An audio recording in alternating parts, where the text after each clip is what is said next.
Hi friends, इस video पर click करने के लिए आपका बहुत बहुत शुक्रिया। मैं हूं राजकुमार और आप देख रहे हैं लर्न विथ मी। दोस्तों, हम लोग क्लास 12th के इंग्लिश बुक के पोएट्री सेक्शन का 3rd chapter now the leaves are falling fast में निहित 5 स्टांजास को कंप्लीट कर चुके हैं और आज इस पोम में मौजूद जो शॉर्ट और ऑब्जेक्टिव टाइप के क्वेश्चंस हैं का सॉल्यूशन देखेंगे। तो चलिए शुरू करते हैं। दोस्तों, B1 सेक्शन में आपको चयन करना है फॉल्स स्टेटमेंट और ट्रू स्टेटमेंट। अर्थात यदि ये जो ए से लेकर के जे तक सेंटेंसेस प्रोवाइड किया गया है उसमें आपको यह सिलेक्ट करना पड़ेगा कि कौन सा स्टेटमेंट ट्रू है और कौन सा स्टेटमेंट फॉल्स है। यदि ट्रू है तो उसे टी से इंडिकेट करना होगा, यदि फॉल्स है तो उसे एफ से इंडिकेट करना होगा। तो दोस्तों, हम लोग इंडिकेशन करें कि कौन सा स्टेटमेंट ट्रू है और कौन सा स्टेटमेंट फॉल्स है। तो ए का क्वेश्चन है the leaves are falling very fast. पहला क्वेश्चन है कि पत्ते बहुत ही तीव्रता के साथ तेजी से गिर रहे हैं। तो सही। सबसे जो पोम का पहला लाइन है उसमें लिखा गया है कि now the leaves are falling fast, उसके अनुसार ये सही है। बी देखिए, the nurses are still there to take care of the flowers. Nurses जो है वह अभी भी फ्लावर्स को टेक केयर करने के लिए रेडी है या करने वाला है। तो नहीं, ये हो जाएगा आपका फॉल्स स्टेटमेंट, क्योंकि लाइन जो पोम का है में कहा गया है कि nurses to the graves are gone. Nurses जो है वह कब्र में जा चुके हैं। इस अनुसार ये हो जाएगा फॉल्स स्टेटमेंट। उसके बाद सी देखिए, all the prams are gone to the graves. अब देखिए पोम के लाइन के अनुसार लिखा हुआ है the prams are go rolling on. यहाँ पर प्रॉम्स जो है वह रोलिंग ऑन कर रहा है, लेकिन यहाँ पर कह रहा है कि प्रॉम्स जो है क्या कब्र में जा चुका है? नहीं, तो ये हो जाएगा फॉल्स स्टेटमेंट, क्योंकि कब्र में कौन गया है? तो नर्सिस गया है। उसके बाद D number, whispering नेवर्स disturb the real delight of the ageing persons. Whispering जो नेवर्स है, जो मृत्यु दूत हैं, जो एजेंट्स या मैसेंजर्स ऑफ डेथ हैं, वे बूढ़े व्यक्तियों के वास्तविक आनंद या खुशियों को डिस्टर्ब कर देता है। तो बिल्कुल सही है, यह ट्रू स्टेटमेंट है आपका। विस्परिंग नेवर्स जो है, जो मृत्यु दूत है, वह आकर के और जो एजिंग पर्सन है उसका जो रियल डिलाइट है बना हुआ अपने परिवार से, अपने समाज से, उससे वो जुदा कर जाते हैं। E number, old persons feel lonely as they gradually become inactive. Old persons feel lonely. Old persons मतलब जो बूढ़े व्यक्ति हैं, वे अपने आप को लोनली महसूस करते हैं, अकेला महसूस करते हैं।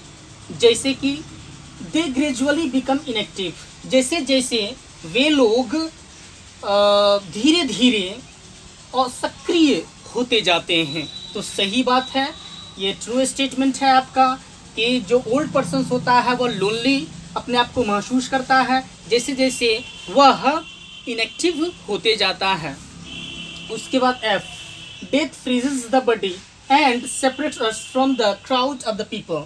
डेथ जो है, डेथ मतलब मृत्यु, वो जो है हमारे शरीर को फ्रीज कर देता है, ठंडा कर देता है और हमें लोगों के झुंड से सेपरेट कर देता है, जुदा कर देता है। तो ये सही है, ट्रू स्टेटमेंट है। अब देखिए जी नंबर पर चलते हैं। जी नंबर कहता है कि the promises of love are often deceptive. जो लव के प्रोमिसेस होते हैं वे अक्सर डिसेप्टिव होते हैं। तो सही, आजकल के प्रेम जो है वो डिसेप्टिव होता है, वह छलावा होता है, उसमें छल निहित होता है। सिर्फ आर्टिफिशियल और फिजिकल लव में लोग आज विश्वास करते हैं, जो ट्रू और स्पिरिचुअल लव है उसे लोग डिनाई करते हैं, इसलिए ये स्टेटमेंट ट्रू है। अब देखिए H, starvation and suffering do not characterise human life. Starvation means भूखमरी और सफरिंग मीन्स होता है बीमारी। ये दोनों जो फैक्टर है, जो टर्म है, वह ह्यूमन लाइफ को चित्रित या चरितार्थ नहीं करता है, तो ये करता है, इसलिए ये हो जाएगा क्या चीज़, आपका फॉल्स स्टेटमेंट। उसके बाद I, travellers get one relief in the waterfall of the mountain. अब देखिए पोम के अनुसार कि जो ट्रेवलर्स है, जो हम ह्यूमन बींग्स जो ट्रेवलर्स के समान हैं, वे माउंटेन्स के जो माउंटेन से होकर के जो गिरने वाली जो वाइट वाटरफॉल है वह आनंद का स्रोत है। इसके बारे में कहा गया है कि जो ये स्टेटमेंट है दिया हुआ, इन the waterfall of the mountain, यह मृत्यु का प्रतीक है।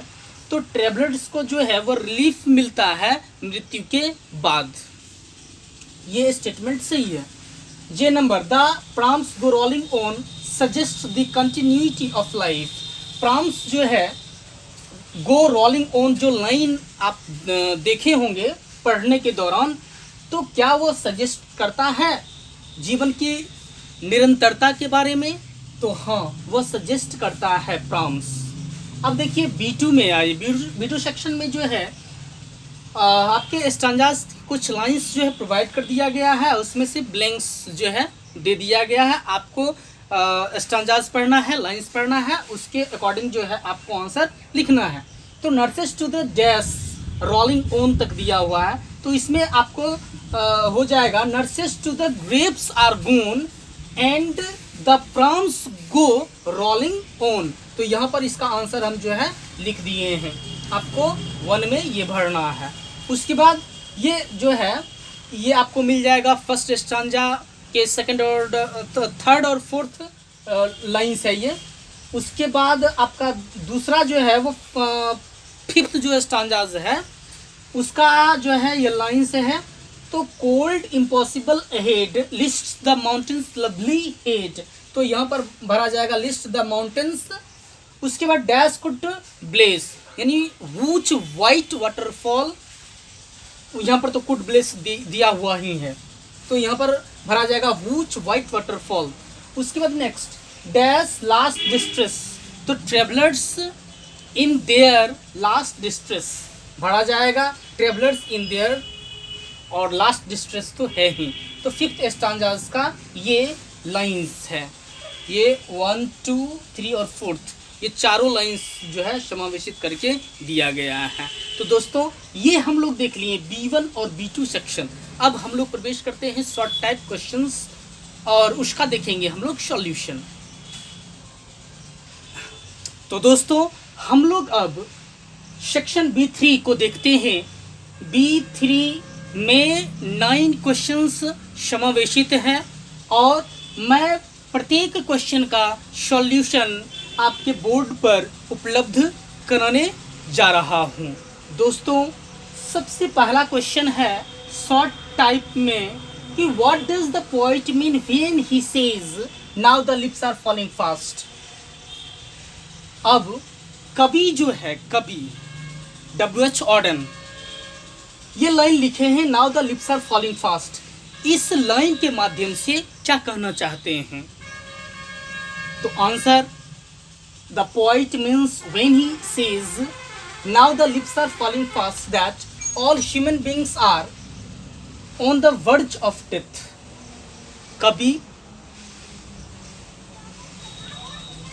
Now the lips are falling fast line के माध्यम से यह बताते हैं कि जितने भी प्राणी हैं, ऑल ह्यूमन बींग्स, जितने भी प्राणी हैं इस जगत में, are on the verge of death, वे सभी डेथ के कगार पर खड़े हैं।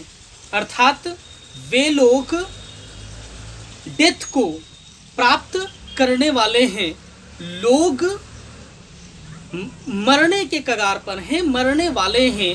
ग्रेजुअली हम ह्यूमन बींग्स आते हैं, ग्रेजुअली अपना ज़िंदगी व्यतीत करते हैं और फिर ग्रेजुअली हम इस दुनिया से अलविदा कह जाते हैं।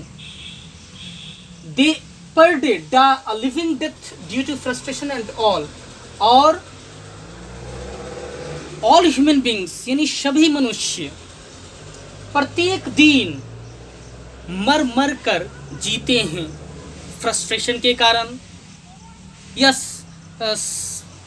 फ्रस्ट्रेशंस के कारण या सप्रेशंस के कारण या सेपरेशंस के कारण या एंग्जाइटीज़ के कारण या डिप्रेशंस के कारण या अनफुलफिल्ड डिज़ायर्स के कारण, जो भी कारण हो, इन सारे कारणों से हम लोग घुट घुट कर अपने ज़िंदगी को व्यतीत करते हैं और अंत में हमें मृत्यु के फलस्वरूप लास्ट डिस्ट्रेस समाप्त हो जाता है। यानी मृत्यु के बाद हम लोग इस जंजाल से, इन सारी समस्याओं से निजात पा जाते हैं। तो अब नेक्स्ट क्वेश्चन दूसरा, What are the words in the second stanza that suggest death and the effect of death on human body? कह रहा है कि सेकेंड स्टांजा में कौन कौन ऐसे वर्ड्स हैं जो डेथ को सजेस्ट करते हैं और डेथ के इफेक्ट, डेथ के प्रभाव को सजेस्ट करते हैं जो ह्यूमन बॉडी पर पड़ता है। तो answer, the words whispering neighbours left and right plucks from the real delight suggest death. अब ये जो हम लाइन ही लिख दिए हैं, यानी यह दो जो लाइन्स है, कविता पढ़िएगा तो आप जान पाएंगे। ये जो दो लाइन्स है, इनमें जो प्रयुक्त वर्ड्स है, इन सारे वर्ड्स का संबंध डेथ से है। चूँकि विस्परिंग नेबर्स मीन्स होता है एजेंट्स ऑफ डेथ, जो है वह हम लोग के लेफ्ट एंड राइट स्टैंडिंग करता है और वह हमें रियल डिलाइट से वह जुदा कर जाते हैं। तो यह डेथ का प्रतीक है। उसके बाद the words and the active hands must freeze lonely on the separate knees, ये जो दो लाइन्स है सेकेंड स्टांजा का, वह सजेस्ट करता है डेथ के इफेक्ट, डेथ के इफेक्ट यानी मृत्यु के प्रभाव। अब देखिए, जो एक्टिव हैंड्स हैं, जो सक्रिय हाथ है, यानी हम लोगों में जो क्रियाशीलता है वह एक दिन फ्रीज हो जाएगा। मृत्यु के बाद हम लोग फ्रीज हो जाएंगे। हम लोगों में एक ठंडक सा उत्पन्न होगा, हम लोग मर जाएंगे। घुटनों, दोनों जो घुटना जो पृथक पृथक है, उस पर पृथक पृथक हाथों को रखते हुए हम लोग इस दुनिया से चले जाएंगे। अर्थात जैसे हम लोग आए थे खाली हाथ, उसी तरह खाली हाथ चले जाएंगे।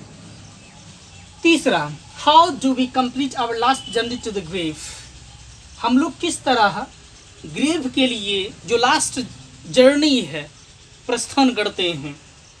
तो when a man is dead, जब भी कोई व्यक्ति मर जाता है तो उसे सैकड़ों लोग उस मृत व्यक्ति जो कि कॉफिन में, वुडन कॉफिन में पड़ा रहता है, का हम लोग अनुसरण करते हैं।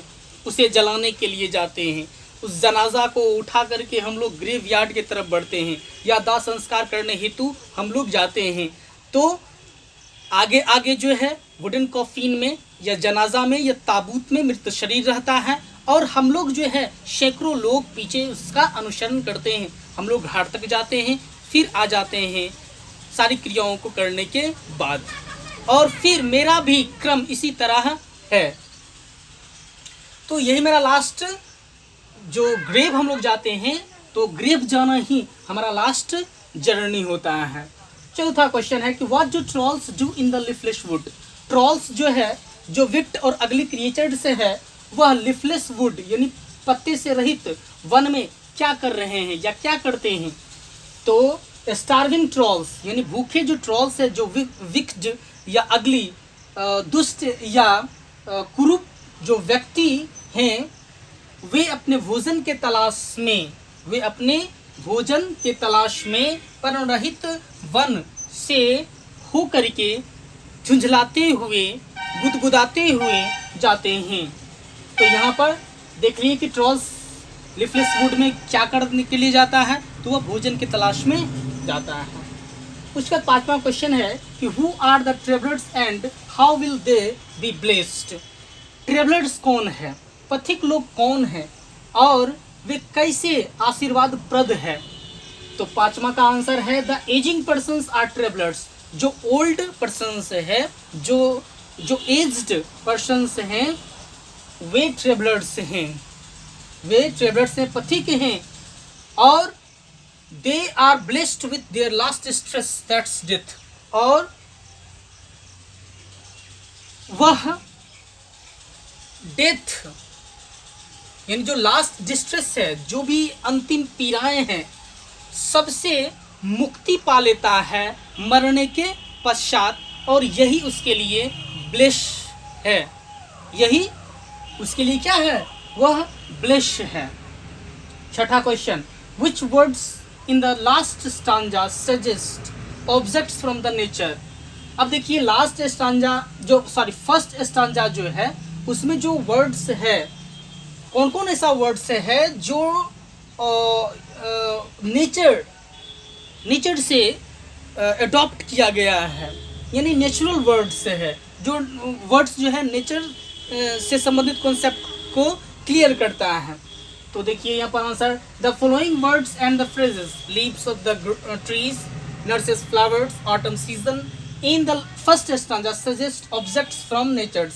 तो देखिए निम्नलिखित वर्ड्स या फ्रेजेस जैसे leaves of the trees, nurses flowers और ऑटम सीजन, ये सारा जो ऑब्जेक्ट्स है ये नेचर से प्राप्त है, नेचर को दर्शाता है।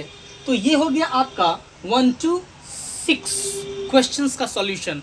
अब फिर हम लोग देखते हैं बचे हुए 3 क्वेश्चंस के आंसर्स को।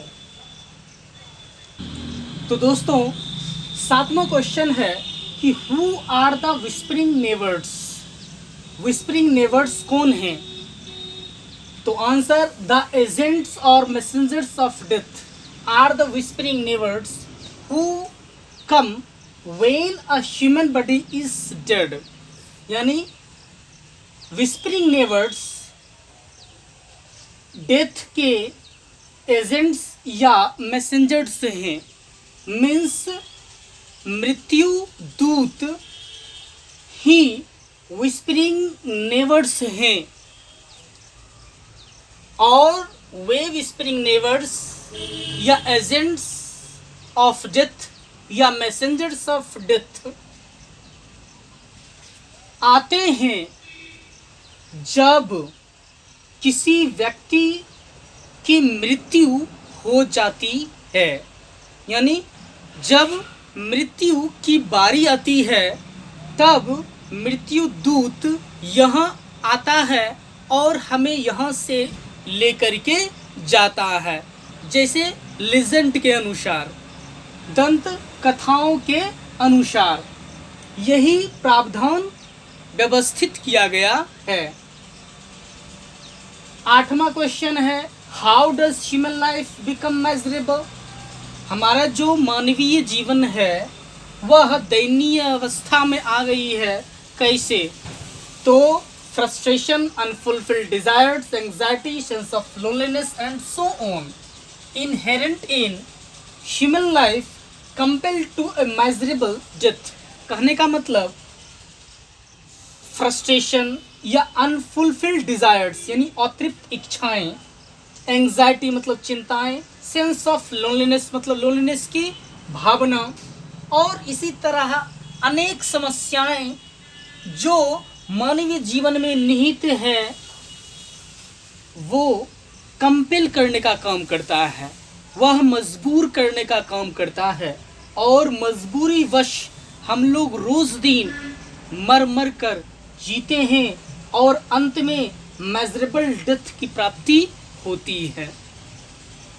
इसमें आनंद क्षणिक है और दुख का भंडार है। यानी ये जो जीवन है उसमें दुखों का भंडार है, लेकिन सुख क्षणिक है सुख मानवीय जीवन में आता है और फ्लैश ऑफ लाइटनिंग की तरह वह तुरंत ही गुजर जाता है। तो कहा गया है कि बहुत सारी समस्याएं हैं, हम सिर्फ ये 4 पॉइंट्स 5 पॉइंट्स जो है लिख दिए हैं एंड सो ऑन कर दिए हैं। इसी तरीका के अन्य समस्याएं से मनुष्य जूझ रहे हैं और यही सब मेजरेबल डेथ का कारण है। यह जिंदगी मेजरेबल मतलब दयनीय होने का कारण है। और लास्ट क्वेश्चन है, 9वां क्वेश्चन है, in what way will the travellers be blessed. किस तरह से ट्रेवलर्स जो है हम पथिक, हम ह्यूमन बींग्स वो ब्लेस्ड होते हैं, आशीर्वाद प्रद होते हैं।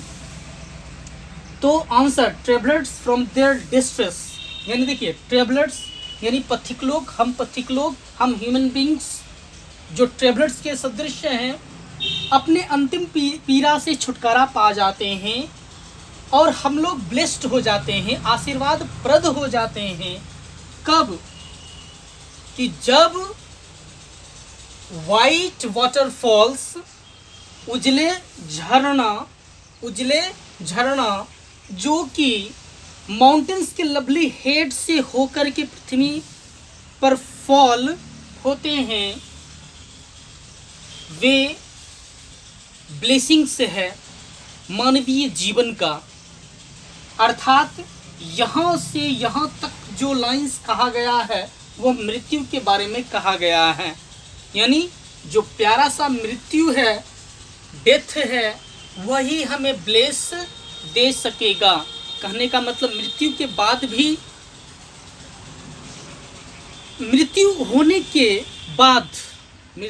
के बाद हम सभी समस्याओं से निजात पा जाते हैं और हमारा शरीर इस मिट्टी में ध्वस्त हो जाता है, लेकिन हमारा जो परपेचुअल या इटर्नल सोल है वह इटर्नली परपेचुअली वह रहेगा, अपने अस्तित्व में आते रहेगा और किसी मानवीय शरीर को चयन कर रहेगा कुछ क्षण के लिए, कुछ वक्त के लिए इस पृथ्वी पर, फिर वह चला जाएगा। और यही जो साइक्लिक प्रोसेस है लाइफ एंड डेथ का, वह चलते रहेगा।